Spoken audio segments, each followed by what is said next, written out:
recordando lo que habíamos visto en la clase pasada, que qué era el trabajo, que era el producto escalar del módulo de la fuerza por el coseno del ángulo comprendido en la dirección del desplazamiento, y que era aquella y que modificaba el punto de aplicación de la fuerza.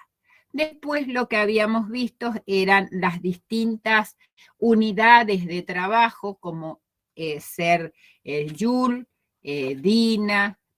Joule, ergio y kilográmetro. Y después lo que habíamos visto es todo lo que tenía que ver con energía, qué tipo de energía teníamos, que la energía era la capacidad de poder producir trabajo, y que existían varios tipos de energía. La que íbamos a estudiar acá en mecánica iba a ser la energía cinética, que era la energía del movimiento. Siempre que un cuerpo tuviese velocidad, iba a tener energía cinética, que esa energía tenía el mismo signo, es decir, que cuando yo producía trabajo, también iba a producir energía. Cuando existía energía cinética, iba a producir trabajo. Sin embargo, teníamos otra energía, que era la energía potencial, que era la energía de posición o energía acumulada que tienen todos los cuerpos, y que a medida que yo iba realizando trabajo, esa energía iba disminuyendo. ¿Por qué? Porque iba incrementándose la energía cinética. También habíamos visto que existía otro tipo de energía, que era la energía potencial elástica, que era la energía que tenían los resortes, que era esa energía que estaba acumulada, almacenada en el resorte.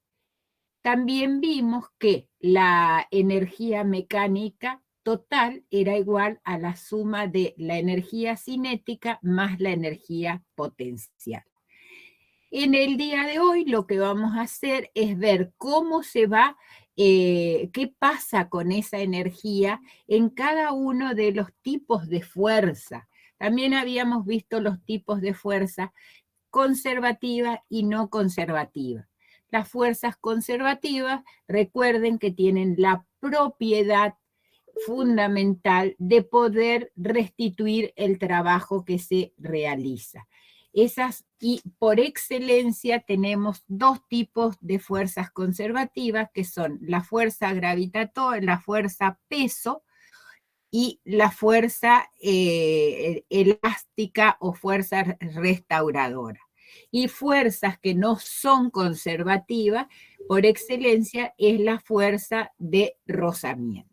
Entonces, más o menos, habiendo hecho un repaso de todo lo que vimos la clase pasada, que es lo que nos va a servir para ahora, vamos a comenzar la clase. Hoy lo que vamos a ver va a ser todo lo que tenga que ver con los teoremas que rigen en trabajo. Veremos qué es potencia y el trabajo y la energía en el trabajo-energía en el movimiento circular. Esos van a ser los temas que vamos a abordar en el día de hoy. Nosotros lo primero que vamos a ver va a ser que en física la palabra conservación se refiere a una cantidad que permanece constante. Vamos a ver este ejemplo sencillo que tenemos acá. Miren que ya vamos a poner el puntero. ¿Qué hice?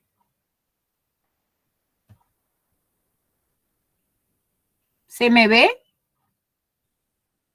Se ve en negro. Sí, no sé lo que pasó. Puse el puntero y se apagó todo. Puso ahí en pantalla y decía algo de pantalla en negro. Espera, voy a volver para atrás. Ahí sí se está viendo.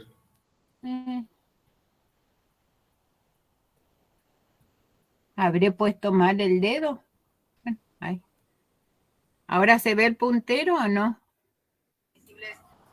No, se ve la No. pantalla, pero no el puntero. También un repaso de eso y algunos datos. La pantalla nomás se ve, Milce. Sí, no sé qué le pasa a esto. Ahí está. Bueno, Ahí está. bueno, entonces, vamos a ver un ejemplo sencillo en el cual tenemos una piedra que tiene esta persona, tenemos una piedra que se deja caer desde una determinada altura h con solamente la acción de la gravedad, lógicamente despreciando la resistencia del aire. Fíjense que en un instante, antes de soltarla, la piedra va a tener la máxima energía potencial gravitatoria. A medida que va cayendo, esa energía potencial va a ir disminuyendo. ¿Por qué? Porque esta altura h va disminuyendo. Pero ¿quién va creciendo? La energía cinética. ¿Por qué? Porque va a ir aumentando la velocidad. Entonces, un instante antes de tocar el piso va a tener casi nada de energía potencial y toda la energía cinética. ¿Por qué? Porque la energía que tenía acá, a medida que fue disminuyendo esa altura, fue aumentando su energía cinética. También acá es el mismo principio. Fíjense que yo tengo acá esta pelotita y dice que tengo en el punto más alto, tengo el máximo de energía potencial. ¿Por qué? Porque está actuando el peso, que es la acción que hace la fuerza gravitatoria de la Tierra por esa altura. Como está en un momento quieto, no tengo energía cinética. Entonces, al comienzo tiene toda la energía potencial. Cuando va disminuyendo, va a tener el máximo de energía cinética y no va a tener nada de energía potencial. Fíjense que si ustedes acá, yo acá coloco la altura en caída libre, ¿a qué era igual? A 1/2 de la aceleración de la gravedad por el tiempo al cuadrado. Si yo reemplazo esta altura por ese valor, ¿qué me va a quedar? Aceleración de la gravedad por tiempo al cuadrado por velocidad al cuadrado. Entonces, como podemos ver, incluso matemáticamente por esta ecuación, podemos ver que toda esta energía potencial se transformó en energía cinética. Entonces, nosotros ahora vamos a ver, eso yo les di un pantallazo del tema que vamos a ver.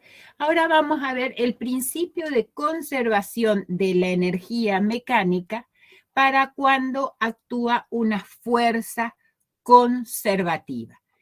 ¿Cuál era una fuerza conservativa por excelencia? Era el peso del cuerpo. Nosotros habíamos dicho que la energía mecánica total era igual a la suma de la energía cinética más la energía potencial. Si nosotros vemos en este gráfico, decimos que la energía potencial del cuerpo en A con respecto a este nivel de referencia es el peso del cuerpo por esta altura que tiene que recorrer, ¿no es cierto? A medida que va cayendo ese cuerpo hasta el punto B, toda esta energía potencial se va a transformar en energía cinética en el punto B. Y acá tienen lo que yo les dije en la diapositiva anterior. La energía potencial en A era igual al peso del cuerpo por la altura total a que se encontraba esa piedra. El peso es igual al producto de la masa por la aceleración. La altura, cuando yo tengo una caída libre, va a ser igual a 1/2 de la aceleración de la gravedad por el tiempo al cuadrado. Si yo reemplazo ese valor en altura, se transforma en la energía cinética. Y es lo que habíamos visto antes. la energía potencial en A, se transformó todo en energía cinética, siempre y cuando se trate de una fuerza conservativa de peso y no esté actuando la fricción, que se desprecie la fricción con el aire. Ahora vamos a analizar qué es lo que pasa en cada uno de estos puntos extremos. Es decir, cómo es la energía mecánica total que va a haber en el punto A, en el punto B y en el punto C. Yo sé que en este punto yo voy a tener energía potencial máxima y energía cinética nula. ¿Por qué? Porque está quieto, es decir, la velocidad en este punto es igual a 0. Entonces, la energía potencial en el punto A va a ser el producto del peso del cuerpo por la altura que se encuentra con respecto a este nivel de referencia, ¿no es cierto? Entonces va a ser igual al producto de la masa por la gravedad por la altura. La energía cinética en A va a ser igual a 0. ¿Por qué va a ser igual a 0? Porque la pelota esta no tiene velocidad, es 0. Entonces, ¿cómo va a ser la energía mecánica total? Va a ser igual a la suma de la energía potencial más la energía cinética. Pero como la velocidad es igual a 0 y la energía cinética habíamos visto que estaba relacionada con la velocidad, entonces este término es igual a 0 y la energía mecánica total en este punto A va a ser igual al producto de la masa por la gravedad por la altura. Vamos a ver qué pasa en este punto B. La energía potencial que yo tenía acá, al caer hasta este nivel de referencia, se gastó. Entonces, teóricamente, yo tengo que tener máxima energía cinética, ¿no es cierto? Entonces, yo sé que en este punto la energía potencial es igual a 0. ¿Por qué? Porque la altura a que se encuentra con respecto al nivel de referencia es igual a 0. Pero sí tengo energía cinética, que adquirió esa energía cinética a medida que fue cayendo para acá. Entonces yo sé que la energía cinética es igual a 1/2 de la masa por la velocidad al cuadrado. Pero ¿cuál es la velocidad que tiene un cuerpo en caída libre? ¿Se acuerdan que era igual a la raíz cuadrada de 2 veces la gravedad por la altura? Si yo reemplazo en esta ecuación de energía cinética, en vez de velocidad, coloco su equivalente, entonces, fíjense, me queda 1/2 de la masa por la velocidad de v al cuadrado. Cuadrado con raíz cuadrada lo simplifico, 2 con el 2 lo simplifico, este multiplica, este divide. Por lo tanto, me queda que la energía cinética en el punto B va a ser igual a la masa por la gravedad por la altura. ¿Cómo va a ser la energía mecánica total?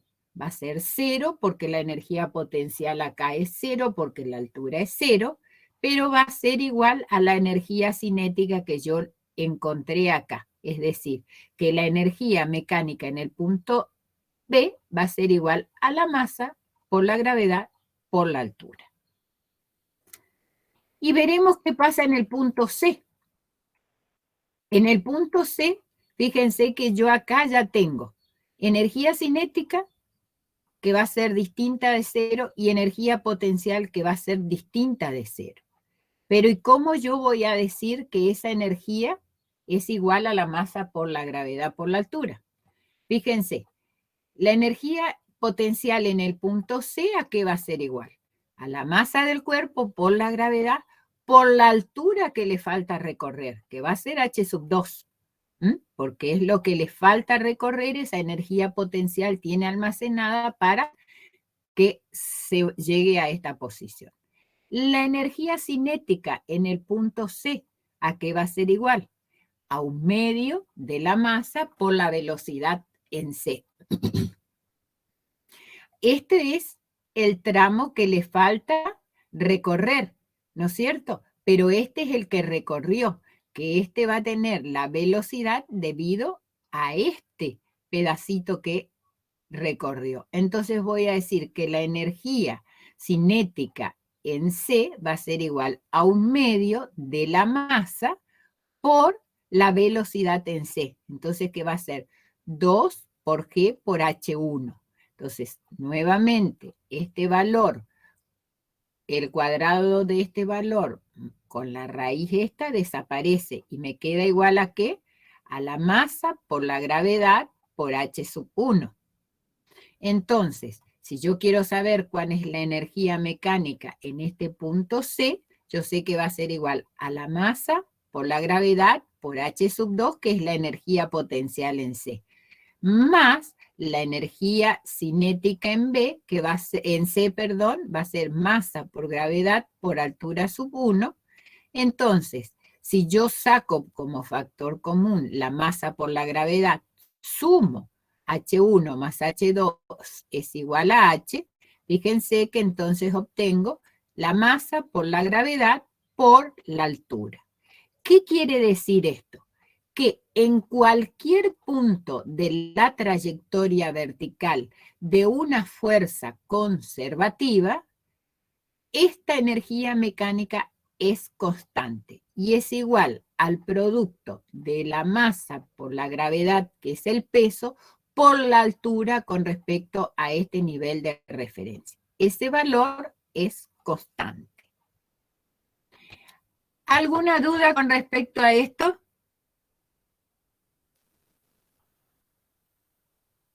¿Está bien entendido? Sí, profe, está ahí, se entiende. Bueno. Sí, profe, se entiende. Ninguna, profe. Ahora vamos a seguir. Ahora vamos a ver qué pasa con este teorema cuando el trabajo es realizado. Fíjense que acá yo tengo una persona, tengo un determinado desplazamiento, y bueno, y en este momento comienzo a hacer el estudio. Acá tengo una determinada velocidad. Esta persona aplica una fuerza que es tangencial a la dirección del desplazamiento, por lo tanto esa fuerza me va a producir trabajo. Y llega desde este punto, yo quiero saber cuál es el trabajo que va a hacer para ir de este punto a este punto. Pero ahora, ¿qué es lo que pasa? Solamente no es que actúan las fuerzas conservativas como en el caso anterior. Aquí están actuando todas las fuerzas conservativas y fuerzas no conservativas. Entonces, vamos a decir, actúa la fuerza peso, que es conservativa, y la fuerza de rozamiento, que no es no conservativa. Lógicamente pueden actuar fuerzas exteriores, todo eso, pero fundamentalmente están actuando. Esta fuerza, que vamos a llamar que es una fuerza exterior, actúa la fuerza peso y actúa la fuerza de rozamiento. Entonces tenemos una cantidad de fuerzas que no solamente son las conservativas. Entonces, vamos a ver qué es lo que pasa cuando están actuando ese tipo de fuerza. Ya tenemos la fuerza esta, acá va a actuar una fuerza de rozamiento que no está colocada, y vamos a ver cuál es el trabajo que realizan esas fuerzas, para lo cual vamos a llegar a un teorema que se llama el teorema trabajo-energía cinética o fuerzas vivas, que es lo que más se conoce. Nosotros sabemos que el trabajo es igual al producto de la componente de la fuerza en la dirección tangencial, es decir, en la dirección del desplazamiento, por el desplazamiento por el coseno del ángulo comprendido. Acá el ángulo que forma es de 0 grados y entonces el coseno de 0 grados es igual a 1. Entonces vamos a decir que el trabajo va a ser igual al producto escalar de la fuerza tangencial por el desplazamiento. Nosotros, por lo visto en dinámica, sabemos que la fuerza, ¿a qué es igual? Al producto de la masa por la aceleración que ésta le imprime. ¿Tá? Entonces, nosotros vamos a decir, reemplazando en vez de fuerza, vamos a colocar masa por aceleración por el desplazamiento. ¿Hasta ahí van? Ahora, ¿se acuerdan de esa ecuación que mucho se usó y que era la ecuación que yo podía encontrar? La aceleración, el desplazamiento, las velocidades, todas sin necesitar el tiempo, que era velocidad final al cuadrado igual a la velocidad inicial más 2 veces la aceleración por la variación del espacio. Bueno, con esa ecuación vamos a encontrar la aceleración. Y entonces acá me quedaría velocidad al cuadrado final, paso esta velocidad inicial al cuadrado sobre 2 veces aceleración, sobre 2 veces desplazamiento. Eso va a ser igual la aceleración. Entonces, si yo resuelvo esto, me queda, porque me queda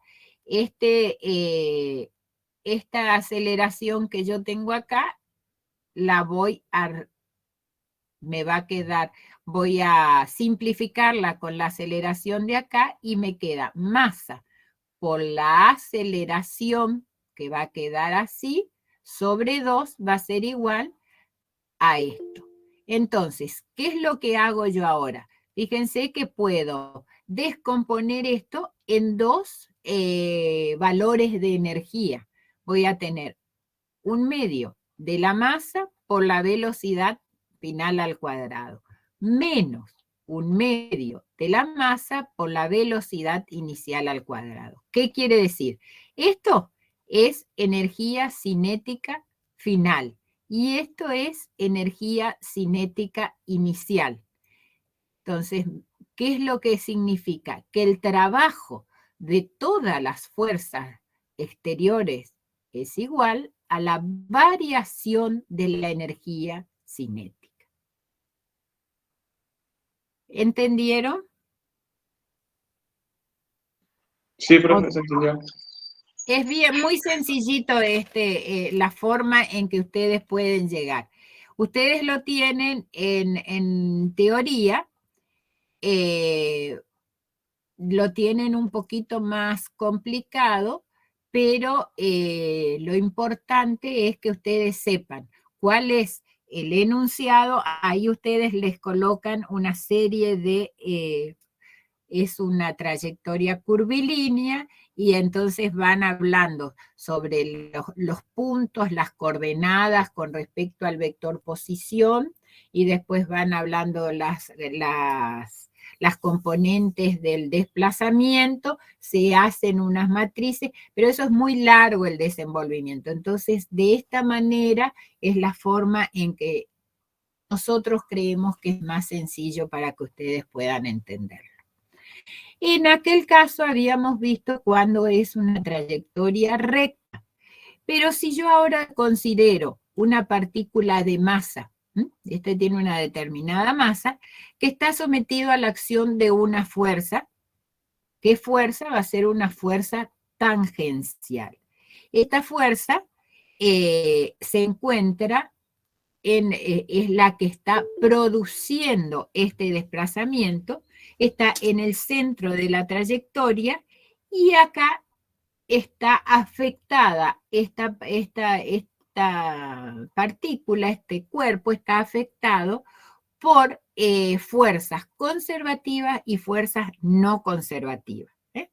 Entonces, yo quiero saber cuál es el trabajo que se va a producir para ir desde este punto A este punto B.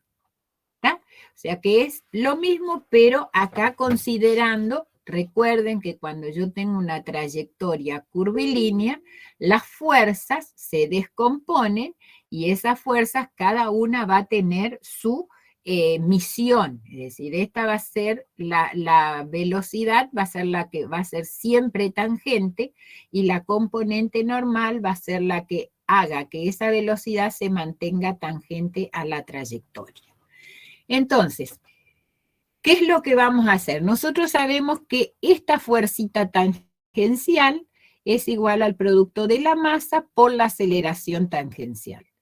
Ahora, Recordando que la aceleración, ¿a qué era igual? A la variación de la velocidad con respecto al tiempo. Entonces, si yo tomo un diferencial de desplazamiento, voy a tener un diferencial de trabajo, es decir, voy a tener un trabajo elemental, un diferencial de trabajo. ¿Y a qué va a ser igual? Al producto de la fuerza, que va a ser constante, por un diferencial de desplazamiento. Pero resulta que yo acá voy a tener la masa, yo había dicho que la fuerza tangencial era igual al producto de la masa por la aceleración. Entonces, lo que hago es, pongo masa por variación de velocidad con respecto al tiempo, que es la aceleración, por diferencial de desplazamiento. Entonces, fíjense que me queda así. Y yo sí tengo acá diferencial de desplazamiento con respecto al tiempo, que es la velocidad. Entonces, finalmente me queda que el diferencial del trabajo va a ser igual al producto de la masa por la velocidad por un diferencial de velocidad. Entonces, ese es el trabajo elemental que tengo, pero si yo quiero saber el trabajo total, para desplazarse el cuerpo desde este punto A este punto B, va a ser igual, el trabajo total va a ser igual a la integral con sus extremos de integración, extremo inferior A, extremo superior B, de la fuerza tangencial por diferencial de trabajo. Yo había obtenido que este trabajo era igual a la integral de entre A y B de la masa por la velocidad por diferencial de B.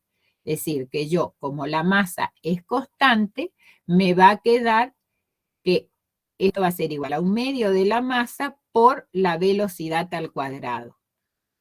Si yo resuelvo esto, va a ser 1/2 de la masa por el extremo superior primero, la velocidad final al cuadrado, menos 1/2 de la masa por la velocidad final,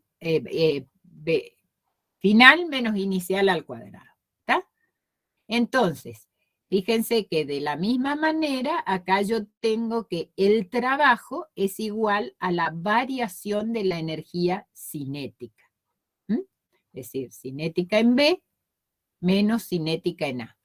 Entonces puedo decir que el trabajo hecho por las fuerzas que actúa sobre una partícula es igual al cambio de su energía cinética. También puedo decir el trabajo de la resultante de todas las fuerzas exteriores, que insisto, incluye fuerzas conservativas, fuerzas no conservativas, es igual a la variación de la energía cinética. ¿Lo vieron? O sea, puede ser cuando es una trayectoria curvilínea o cuando es una trayectoria rectilínea. ¿Está? Ahora vamos a ver esta ecuación, que es una de las ecuaciones. Todas estas ecuaciones son muy útiles. Acá ya hacemos una suma de todo lo que estuvimos viendo anteriormente. Nosotros vamos a ver la ecuación trabajo-energía mecánica para fuerzas conservativas y no conservativas. Nosotros vimos que la resultante de todas las fuerzas conservativas y no conservativas iba a ser a la suma de estas dos. Entonces, podemos decir que el trabajo resultante va a ser igual al trabajo de las fuerzas conservativas más el trabajo de las fuerzas no conservativas. Entonces, si yo quiero saber a qué es igual el trabajo de las fuerzas no conservativas, va a ser igual al trabajo de la fuerza resultante menos el trabajo de las fuerzas conservativas. Recuerden que yo, cuando habíamos visto energía potencial, habíamos dicho que el trabajo y la energía potencial tenían distintos signos. ¿Por qué tenían distintos signos? Porque a medida que iba aumentando el trabajo, iba disminuyendo la energía potencial. Entonces, si nosotros reemplazamos que la variación de la energía potencial es negativa y la reemplazo por este término, me va a quedar que el trabajo de las fuerzas no conservativas va a ser igual a menos la variación de la energía potencial.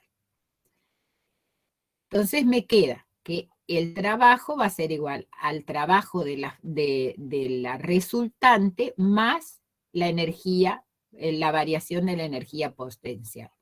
Recién terminamos de demostrar por el teorema de las fuerzas vivas que el trabajo de las fuerzas resultantes es igual a la variación de la energía cinética. Entonces, si yo en vez de esto coloco energía cinética, voy a poder reemplazar y decir que el trabajo de las fuerzas no conservativas es igual a la variación de la energía cinética más la variación de la energía potencial. ¿Qué quiere decir esto? Que acá voy a tener un medio de la masa por la velocidad final al cuadrado menos un medio de la masa por la velocidad inicial al cuadrado. Esto es mi energía cinética. Más la variación de la energía potencial, que va a ser la masa por la gravedad por la altura 2, que es la energía potencial final, menos la energía potencial inicial. Si yo acomodo en energías mecánicas finales y energías mecánicas iniciales, voy a tener un medio de la masa por la velocidad final al cuadrado más la masa por la gravedad por H2 va a ser la energía mecánica final. Y esto va a ser un medio de la masa por la velocidad inicial al cuadrado más la masa por gravedad por altura, va a ser la energía mecánica inicial. Entonces podemos decir que el trabajo de todas las fuerzas no conservativas es igual a la variación de la energía mecánica. ¿Está? ¿Alguna duda con respecto a esto? Bueno. Sí, profe, una pequeña duda. Sí. En masa por gravedad por altura inicial, ¿por qué hay un más adelante? ¿Acá? Sí, ahí exactamente. Porque hay un Acá más y acá también. ¿Por qué?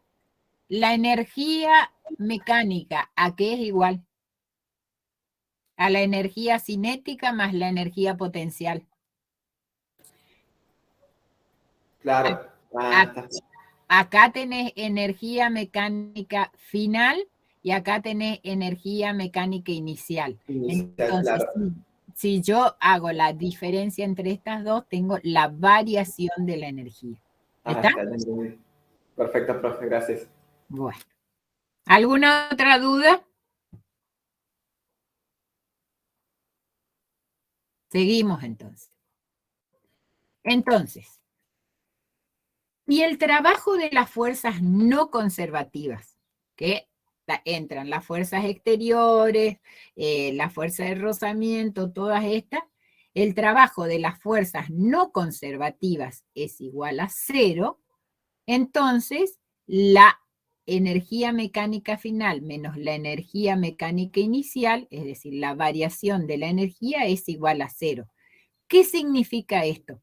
Que la energía mecánica final es igual a la inicial, entonces la energía mecánica es constante. Y dice que la energía mecánica no se crea ni se pierde, solamente se transforma. Es decir, que cuando se trata de fuerzas conservativas nomás, es decir, que no hay fuerzas no conservativas, la energía mecánica total se conserva. Fíjense que acá tenemos ejemplos de energía.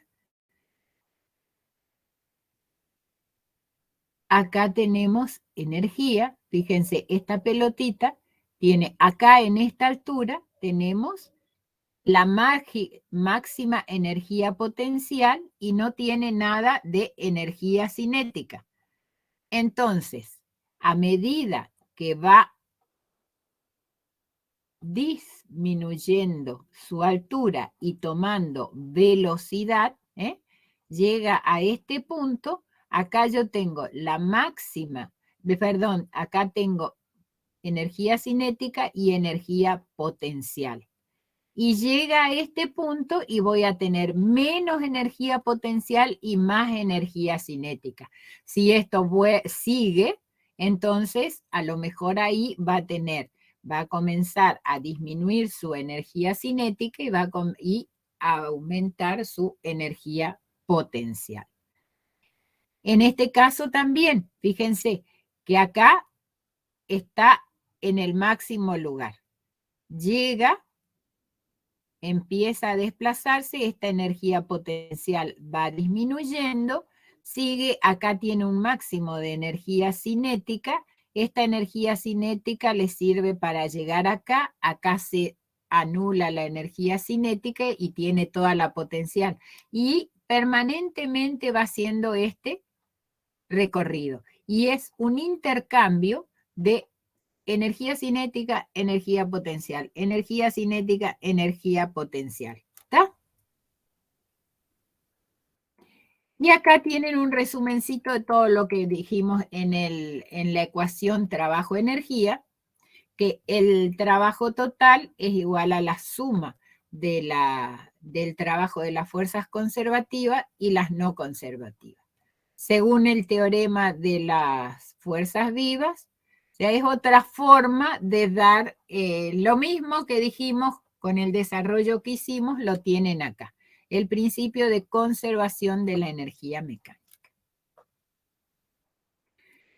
Ahora, ¿qué es lo que pasa si yo tengo fuerza de rozamiento?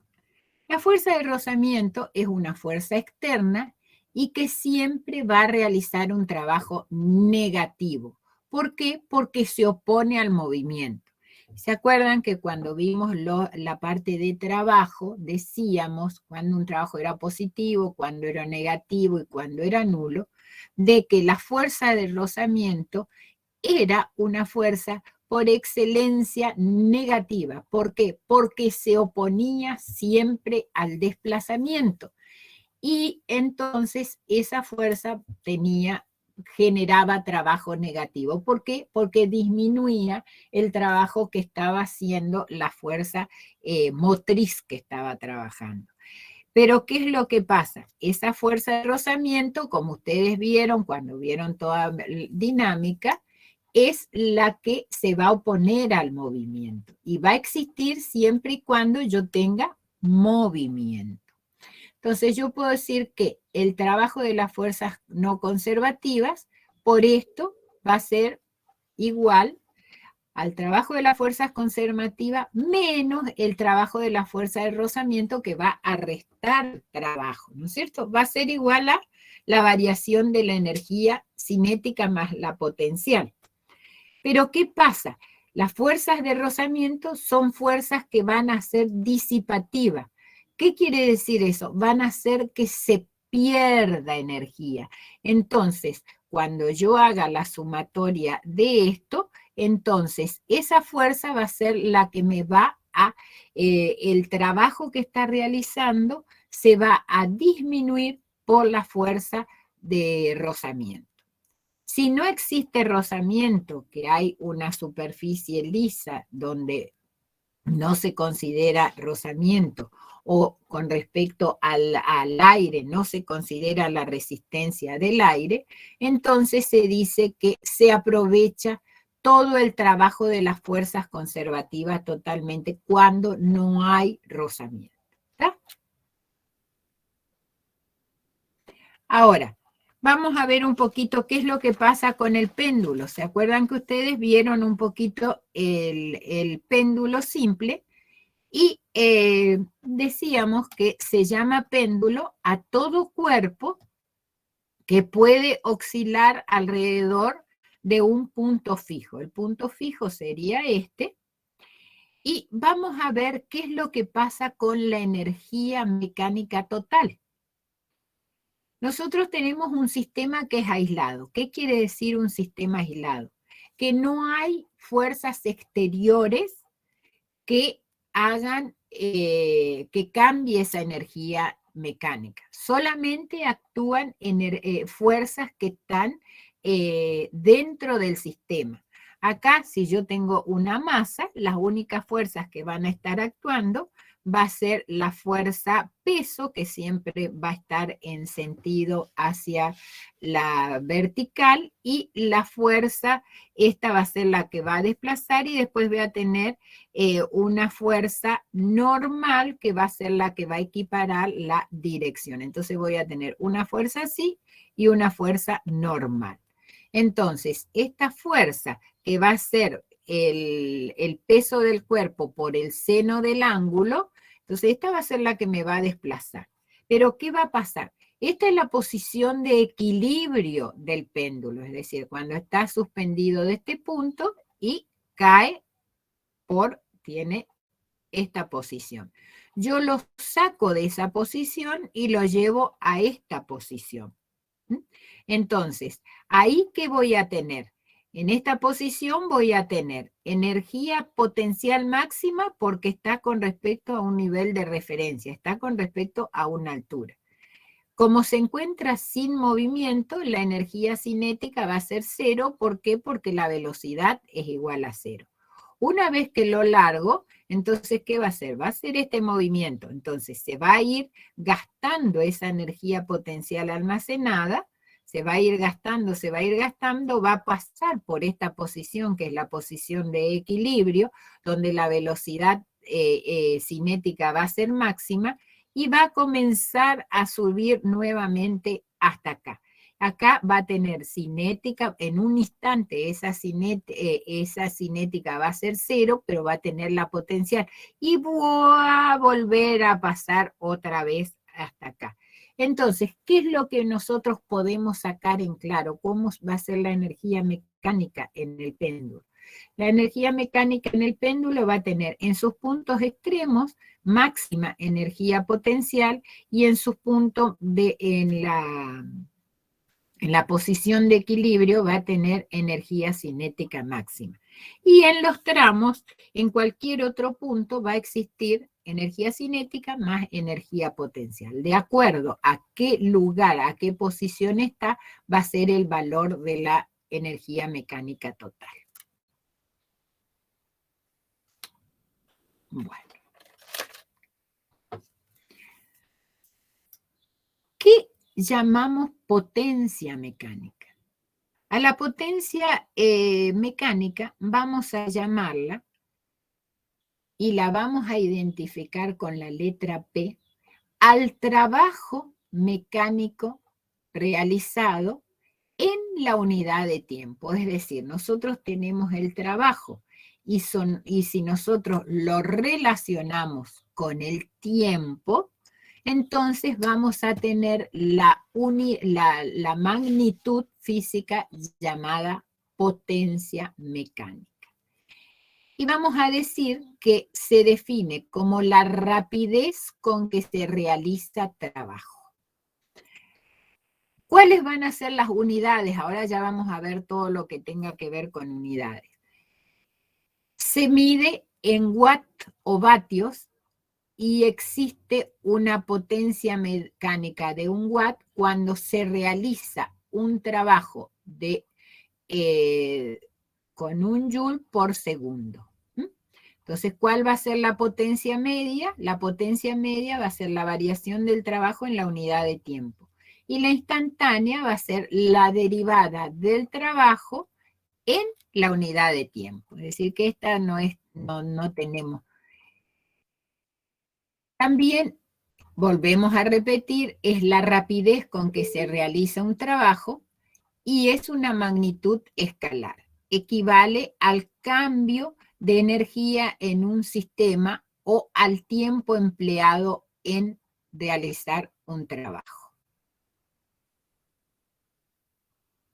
¿Cuáles van a ser las unidades? Ojo con estas unidades de potencia porque son varias y son importantes. Nosotros habíamos dicho que la potencia era igual al trabajo en la unidad de tiempo. Ahora, ¿cuáles van a ser las unidades de potencia? Si yo tengo el trabajo en joule y el tiempo en segundo, eso es lo que se conoce como watt o vatio. Tenemos unidades que son mayores que el watt y vamos a tener 1 kilowatt, va a tener una equivalencia a 1000 watts. Después tenemos el megawatt, que en esto es lo que a ustedes cuando le vienen las boletas de la luz te miden. El megawatt que tiene 1.000.000 de watts. Y el gigawatt que tiene 10 a la novena de watt. O sea, estos son múltiplos del watt. Todo esto son múltiplos. Pues tenemos en el sistema CGS, tenemos la unidad, no tiene nombre, es porque es una medida muy chiquita que va a ser el ergio sobre segundo. Recordando que el ergio era el producto de ¿qué? De la DINA por 1 centímetro. Y en el sistema técnico vamos a tener el trabajo sobre el tiempo. La unidad de trabajo en el sistema técnico es el kilográmetro y el tiempo es en segundo. Un múltiplo por excelencia del caballo vapor va a ser de esta unidad es el caballo vapor y que equivale a 75 kilográmetros sobre segundo. Es decir, que un caballo vapor, que es con lo que ustedes se mide la potencia, eso es el caballo vapor. Entonces, ¿cómo nosotros podemos relacionar las unidades de potencia? ¿Cómo podemos relacionar las unidades de caballo vapor con kilowatt? Nosotros sabemos que 1 kilogramo fuerza tiene 9,8 newton. Nosotros recién terminamos de decir que un caballo vapor es igual a 75 kilográmetros sobre segundo. Yo sé que 1 kilográmetro tiene 9,8, ¿qué cosa? Joule. Y el joule ¿a qué es igual? Al newton por metro. Entonces, si yo hago el producto de 75 por la equivalencia de 1 kilogramo fuerza, voy a tener esto. Newton por metro va a ser joule. Sobre segundo, hago el producto y voy a decir que un caballo vapor va a equivaler a 735 joules sobre segundo. Joule sobre segundo eran watt, o sea que un caballo vapor equivale a 735 watts. Si yo quiero saber cuántos kilowatts tiene, va a ser igual a esto. Entonces, 1 kilowatt hora tiene 1000 watts. O sea, 1 kilowatt tiene 1000 watts. ¿Cuántos segundos tiene una hora? 3600. Entonces, si yo hago esto por esto, ¿qué voy a tener? 3.600.000 joules tiene 1 kilowatt hora. Después yo sé que 1 kilogramo fuerza equivale a 9,8 newton. Y 1 kilográmetro, entonces había dicho que tenía 9,8 joule. Si yo reemplazo acá por esto, me queda que 1 kilowatt hora tiene aproximadamente 367.000 kilográmetros. ¿Está? ¿Hasta ahí estamos bien? Son unidades que ustedes tienen. Sí, profe, estoy sintiendo. Son todas unidades que ustedes tienen que partir de una y recordar la fundamental. No es necesario que, como le decimos con la ingeniera La Torre, que ustedes se aprendan. Con que sepan una y después sepan interpretar las equivalencias entre eso, ya es suficiente. No tienen que saber todas, tienen que razonar las unidades. ¿Está? Sabiendo las fundamentales, sabiendo a qué es igual la fuerza y sabiendo qué equivalencias hay entre cada uno, sin necesidad de saber todo, es suficiente. Ahora, vamos a ver qué relación hay entre la potencia y la velocidad. Nosotros sabemos que la potencia media va a ser igual al producto escalar entre la fuerza aplicada y la velocidad media. ¿Está? ¿Por qué va a ser esto? Yo sé que el trabajo es igual, la potencia es igual al trabajo sobre el tiempo. ¿Y el trabajo a qué era igual? Al producto escalar de quién? De la fuerza por la distancia, sobre el tiempo. Pero si yo tengo un desplazamiento, una distancia, un espacio sobre tiempo, ¿a qué es igual? A la velocidad.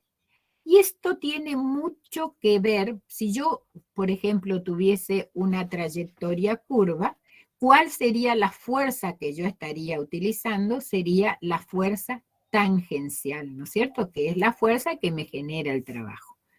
¿Y qué tendrá que ver esto? Fíjense que si yo tengo, cuando la potencia de un motor es constante, voy a tener una fuerza de tracción, que esa fuerza de tracción va a ser mayor cuanto menor velocidad yo tenga.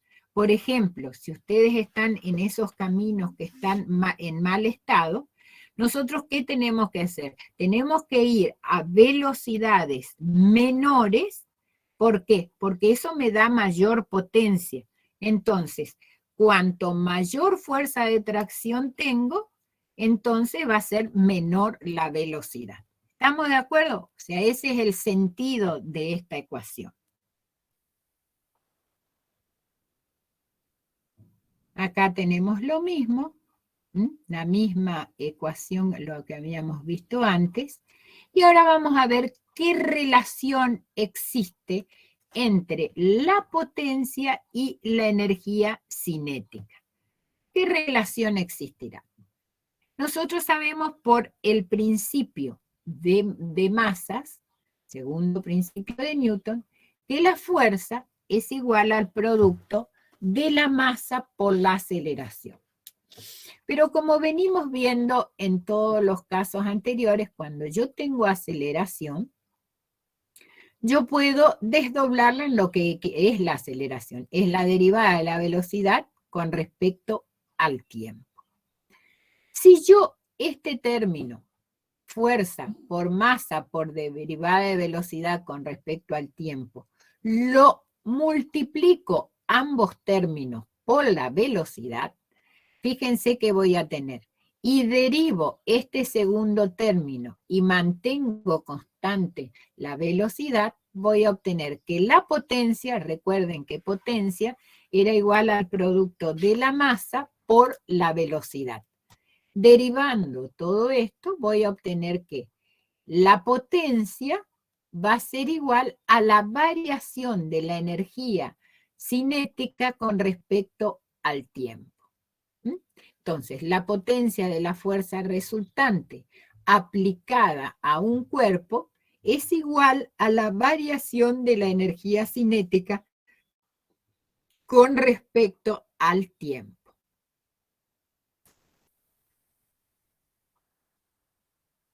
Ahora, ¿cómo será?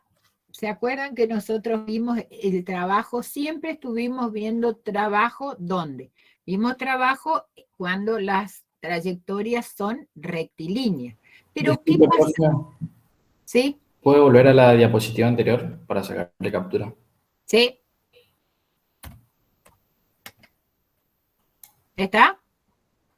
Sí, está. Gracias. Entonces, el trabajo, como les estaba diciendo, nosotros habíamos visto siempre el trabajo en trayectorias rectilíneas. Pero, ¿qué pasa si ahora tengo yo una trayectoria circular, una circunferencia? Entonces, si consideramos que un cuerpo gira alrededor de un eje fijo que pasa por este centro O, y yo aplico una fuerza externa que es tangencial a esa circunferencia y que se encuentra a una distancia R del centro de la circunferencia. ¿Cómo va a ser el trabajo de esa fuerza cuando el cuerpo gira una distancia diferencial de S? Fíjense que si yo tengo acá diferencial de S con respecto a un diferencial del ángulo barrido, ¿a qué va a ser igual? Al radio. O sea, yo sé que diferencial de S es el radio por un diferencial de ángulo. Despejando, me queda diferencial de espacio igual al radio por un diferencial de ángulo barrido. Yo sé que un trabajo elemental es igual al diferencial de trabajo, va a ser igual a la fuerza, que en este caso va a ser mi fuerza tangencial, por un diferencial de desplazamiento. Yo dije que el diferencial de desplazamiento era el producto del radio por el diferencial de ángulo barrido. Acuérdense cuando vimos que era el momento de una fuerza con respecto a un punto. Acá tengo una fuerza, tengo cómo es el brazo de momento, es perpendicular a la fuerza. Entonces, yo acá, esta fuerza me va a generar un momento con respecto a este punto, al centro de la circunferencia. Entonces voy a decir que el trabajo elemental del trabajo va a ser igual. ¿Por qué? Porque tengo F, la fuerza por el radio, va a ser igual al momento de la fuerza con respecto al punto O por un diferencial de ángulo barrido. Si yo integro este trabajo elemental y considero que el momento es constante, voy a obtener que el trabajo en un movimiento circular va a ser igual al momento constante por la integral entre los dos puntos del ángulo barrido por un diferencial de θ. Es decir, que finalmente voy a tener que el momento, que el trabajo en un movimiento circular va a ser igual al producto del momento de la fuerza con respecto al punto O por el ángulo barrido. Fíjense que existe una analogía entre el movimiento rectilíneo, que es fuerza por desplazamiento, y acá va a ser, en el movimiento circular, va a ser el momento de la fuerza con respecto al ángulo barrido. Ahora, ¿cómo será la potencia en un movimiento circular? Nosotros recién terminamos de definir que el trabajo elemental en un movimiento circular era igual al momento de la fuerza con respecto a ese punto por un diferencial de arco barrido. Si yo divido estos miembros por tiempo, voy a tener que derivada del trabajo con respecto al tiempo va a ser la potencia. Y la derivada del ángulo barrido con respecto al tiempo va a ser la velocidad angular. ¿Se acuerdan? En movimiento circular, la variación del ángulo barrido con respecto al tiempo me daba la velocidad angular. Si yo integro todo esto y lo resuelvo, obtengo que la potencia en el movimiento circular va a ser igual al producto del momento de la fuerza por la velocidad angular. Fíjense que es en el movimiento rectilíneo que vimos hoy, la potencia es igual al producto de la fuerza por la velocidad que tiene. En el movimiento circular va a ser igual el momento de la fuerza por su velocidad angular. ¿Cuál será la energía cinética en el movimiento circular? Nosotros habíamos visto que la energía cinética en un movimiento rectilíneo era igual a la variación, era igual a 1/2 de la masa por la velocidad al cuadrado. La velocidad lineal en un movimiento circular, ¿se acuerdan que era la velocidad angular por el radio? Si yo en la ecuación de energía cinética reemplazo su equivalente, que es velocidad angular por radio, fíjense, me queda 1/2 de la masa por velocidad angular al cuadrado por el radio al cuadrado. ¿Se acuerdan que cuando vieron la última parte de energía de dinámica, vieron que el momento de inercia polar era igual al producto de ¿quién? De la masa por el radio al cuadrado. Y entonces yo puedo decir que la energía cinética en el movimiento circular es igual al producto del momento de inercia polar por la velocidad angular al cuadrado. ¿Y qué será el momento de inercia polar? Ustedes ya ahora, prontito lo van a ver todo esto, pero ya tuvieron un primer contacto con el momento de inercia. Y podemos decir que el momento de inercia polar es la capacidad que tiene un cuerpo para oponerse a la torsión, o sea, a la aceleración angular alrededor de un eje cuando se aplica una fuerza. O sea, con este tema terminamos la parte de trabajo. Yo ahora termino la